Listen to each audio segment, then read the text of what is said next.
ওয়াল হাব্বু যুল Asfi war Raihan ফাবিআইয়ি আলা'i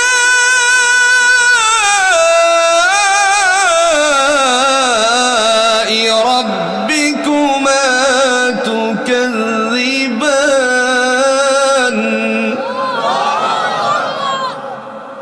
কে বলছে? জোরে কন্যা কে বলছেন? ওয়াল হাব্ব যুল আসফ। শুকরিয়াতা করতে চাও? তোমারে আমি কেমনে বাঁচানোর চিন্তা করি দেখো। বান্দারে তোমার জন্য যে সমস্ত খাবার দিলাম এইগুলোর একটু প্রশংসাটা গাও। এই খাবারের মধ্যে আমি আল্লাহর পক্ষ থেকে চিন্তা করলাম জীবাণু যেন আক্রান্ত না করতে পারে, সেজন্য আমি খাবারটারে ঢেকে রাখার উদ্দেশ্যে আমার পক্ষ থেকে কিছু ডাকনা দিলাম। সুবহানাল্লাহ কইতেন না?